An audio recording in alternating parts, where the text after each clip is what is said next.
Então, pessoal, estamos de volta com o Sala de Professores de hoje, recebendo Gilberto Maringoni, professor, cartunista, chargista, artista, e o Sérgio Gomes, que é assessor sindical e assessor político e jornalista.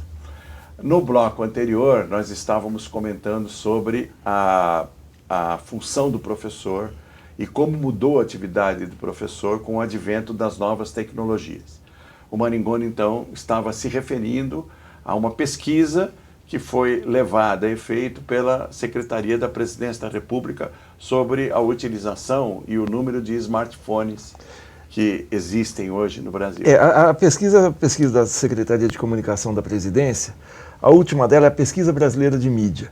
Então ela dá lá o quadro, a porcentagem da população brasileira acima de 10 anos de idade que acessa televisão, rádio e internet. Então a televisão atinge 93% da população. O rádio atinge 52% e a internet 46%. O impressionante não é a internet estar em terceiro, é a curva tendencial do aumento de consumo de internet, de acesso à internet. As pesquisas anteriores, que não têm exatamente a mesma metodologia, mas a pesquisa de 2007 dava conta que 7% da população acessava a internet há 9 anos atrás. Isso pulou para 46%. Por quê? Justamente por causa do smartphone. Não existe uma pesquisa diferenciando smartphone e computador.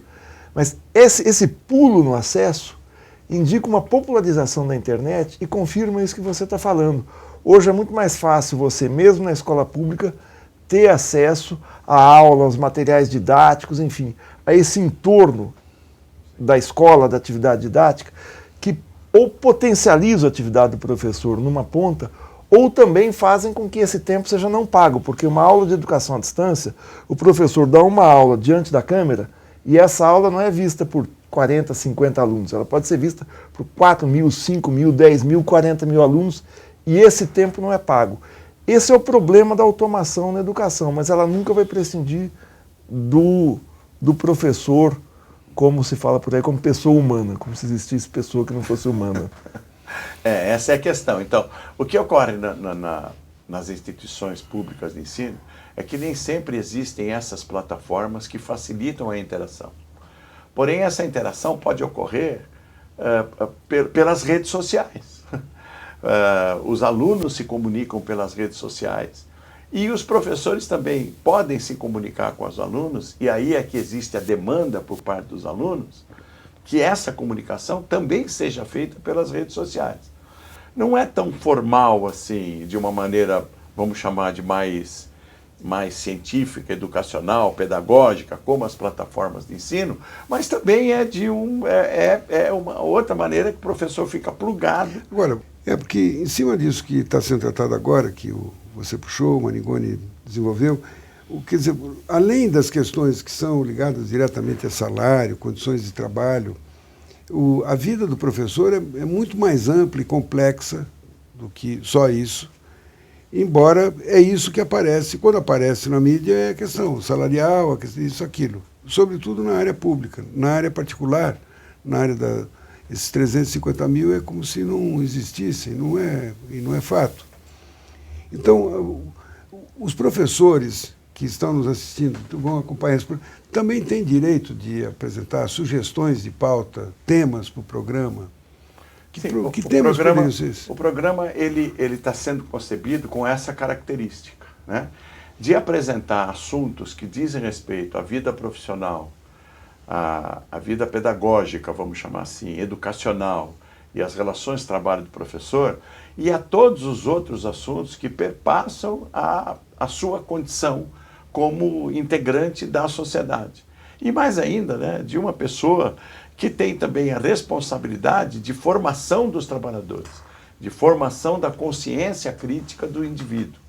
Por isso que um dos assuntos que nós iremos tratar proximamente, num dos próximos programas, é essa besteira de como o Maringoni se referiu, do projeto de escola sem partido, que imagina que um transmissor de conhecimento tenha que transmitir um ensinamento qualquer sem tomar absolutamente partido nenhum, sendo que o cientista tenha que ser um ser amorfo, né?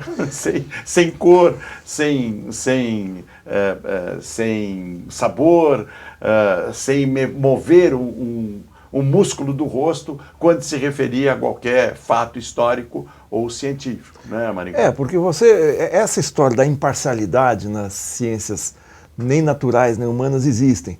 Eu me lembro que tem um debate muito grande, histórico, no jornalismo, que é o seguinte: o jornalismo tem que ser imparcial. Não existe o jornalismo imparcial, porque mesmo que você só cite datas e fatos como se eles fossem frios, o fato de você colocar na primeira página do jornal ou na manchete de um telejornal determinado fato e deixar o outro lá para o fim da edição, essa hierarquia já pressupõe uma opinião. Assim, na educação é impossível você fazer isso. Na pesquisa, então, que é uma parte integrante da educação, o fato de você pesquisar determinado assunto já mostra uma visão. Agora, por exemplo, essa semana o Gregório do Vivier, ele publica sempre na segunda-feira, o artigo dele foi Escola Sem Partido. É uma crônica muito bem-humorada, inteligente, sagaz. Eu pergunto, cabe nesse programa que o Gregório do Vivier venha? Cabe nesse programa que se chamem professores para debater? Cabe nesse programa chamar o Frota, que é o autor dessa ideia. Como é que é, por exemplo, esse tema, como é que seria visto? O Frota tem medo dele quebrar as câmeras, mas eu acho que isso pode estar vindo todo mundo aqui. A questão do Frota é um pouco mais complicado, mas a concepção do programa é nesse sentido mesmo, onde as divergências sejam aqui tratadas e colocadas sob os mais diferentes ângulos possíveis. Quando você fala de educação, de ensino, de pesquisa, de extensão, na verdade você está abarcando um leque tão grande de assuntos e de abordagem que você está falando sobre a sociedade toda. Você está falando da questão social, da questão cultural, da própria política, da economia. Enfim, o programa acaba tendo um ponto de partida que é a sala, ou seja, o lugar de debate, de convívio, mas esse convívio não é o convívio da sala. Essa sala, ela é uma condensação dos grandes temas da sociedade. Você quer ver uma coisa? Uma coisa, um dia o Celso estava me contando, professores que desenvolveram projetos pedagógicos inovadores e exitosos e que não viraram livro, não viraram tese e não estão aí. Tentativas da escola ser mais eficiente, mais participativa, mais interessante, e que, por qualquer razão, esse projeto se interrompeu. Um assunto como esse é objeto desse programa? Sim, perfeitamente. Também será objeto do programa.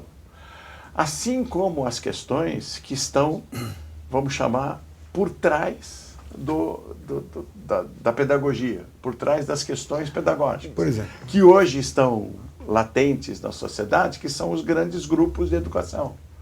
A federação está promovendo uma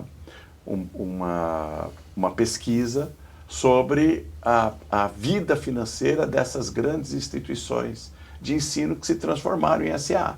Então, esse é um assunto que a sociedade também precisa conhecer e os próprios professores empregados nessas instituições também precisam saber. Então, todos esses assuntos serão objetos do nosso sala de professores, assim como ocorre nas nossas salas de professores, onde nós discutimos o que ocorre nos esportes, o que ocorre na imprensa, quais são os assuntos que estão sendo tratados nas redes sociais, de entretenimento e de pesquisas científicas, de interesse pedagógico, científico e a própria interdisciplinariedade, né? Muitos projetos pedagógicos ao que você se referiu, aqueles que você se referiu, eles foram forjados em conversas que se iniciaram informais nas salas de professores. Eu sempre penso o seguinte, exatamente isso. Eu acho que a gente não inventa temas. Os temas estão aí. A gente descobre.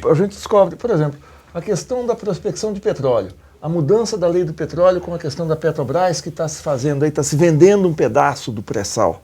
O que isso tem a ver com a educação? Tem tudo, porque a promessa do pré-sal é de que a receita do pré-sal, parte dela seria destinada à educação para que o compromisso do país de ter 10% do PIB ligado à educação ao longo do tempo viria da receita do pré-sal. Ora, se o governo Temer, interino, resolve vender o pré-sal, resolve tirar a Petrobras da exploração, acabou a perspectiva de você ter uma educação de qualidade, porque vai cair o percentual destinado à educação. Onde se debate isso? Pois é, você debate separadamente petróleo, debate separadamente educação. O papel é juntar, o papel é você criar essa pauta a partir do que ela não existe em grande escala na sociedade, ela passa a existir como tema do nosso programa. Esse programa inicial teve o objetivo de apresentar a sala de professores ao público em geral, aos professores e aos sindicatos, aos representantes do movimento sindical. Esses assuntos todos serão tratados aqui na sala de professores com essa objetividade e também com essas particularidades, né? Eu queria agradecer a presença do Maringoni, infelizmente o nosso tempo já chegou ao fim, a presença do Gilberto Maringoni, que é arquiteto, professor, chargista, artista, e o Sérgio Gomes, assessor político, sindical e jornalístico, e jornalista também, né? A sua palavra final, Maringoni, a sua palavra final, Sérgio. Eu quero agradecer só e fazer votos que esse programa dure, progrida e se coloque à altura mesmo desse grande debate da educação que está colocado para o futuro do país. Acho que é decisivo a gente ter um programa desse na televisão brasileira, que ele cresça, mil flores floresçam e a gente vá adiante com o programa e com a ação sindical. E da minha parte, eu acho que esse programa já nasce importante, porque ele não é um programa solteiro, ele é um programa que faz parte da grade do canal Universidade de São Paulo. Então, essa capacidade de fazer com que os assuntos dos professores sejam levados em consideração na grade do canal Universidade de São Paulo, me parece que já é uma grande vitória dos professores e desse sentido que essa categoria tem para o futuro do nosso país. Tchau, pessoal. Até a próxima.